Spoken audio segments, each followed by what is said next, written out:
from darkness into his marvelous light. Now, for more clarity, I want us to understand something here, that we should not confuse this now with the calling in Ephesians 4:11. We're talking now about the fivefold ministerial offices. God now called out first the apostle, the prophet, the evangelist, the teachers, the pastors. He called them out for specific assignments. Now, let's go back now to the life of Moses. Exodus chapter 3, verses 1 to 22, but we don't have enough time to read all. But read from verse 1 for me. Exodus chapter 3. Now Moses kept the flock of Jethro, father-in-law, yes, the priest of Midian. Yes. And he led the flock to the west side of the desert, and came to the mountain of God, even to Horeb. Okay. So read verse 4. And when the Lord saw that he turned aside. No, start from verse 3, sorry. And Moses said, I will now turn aside. I will now turn aside. And see this great sight. Yes. Why the bush is not burnt. And when the Lord saw that he turned aside. When the Lord saw that he turned aside. God called unto him. God did what? Called unto him. Speak out. Called unto him. Okay, go ahead. Out of the midst of the bush. Out of the midst of the bush.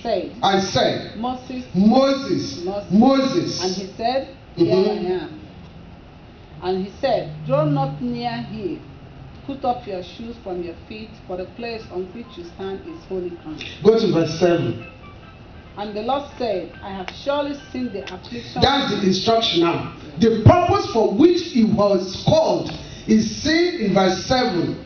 Yes. I have surely seen the affliction of my people who are. The Lord saw the affliction of his people in Egypt. And have heard their cry. He has heard their cry. By reason of their taskmasters. Yes. For I know their soul. Okay, now stop. The purpose for which God called Moses was to do what? To deliver the children of God from the hand of the taskmaster.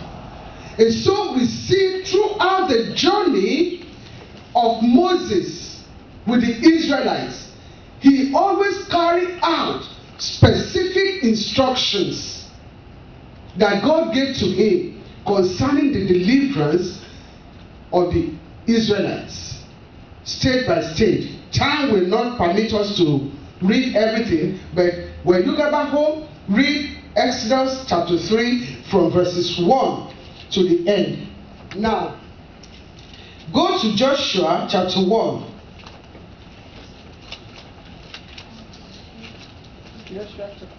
Yes, chapter 1, verse 1.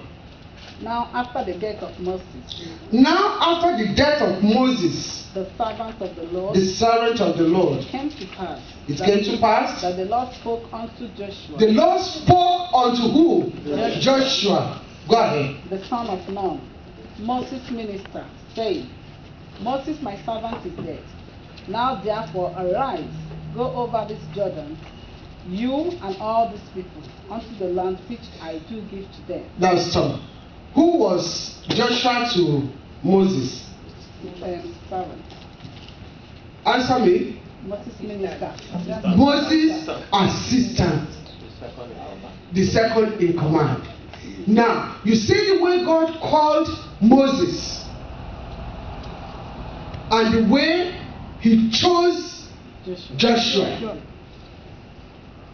Joshua was minister to Moses. Anywhere you see Moses, you will see Joshua. If Moses is on the mountain, Joshua is beneath the mountain. And so God saw that faithfulness confidence in him. After the death of Moses, there is no other person that qualified to lead the Israelites than Joshua. And God called Joshua and gave him specific work. The unfinished work of Moses, Joshua was given the assignment to lead them into the promised land.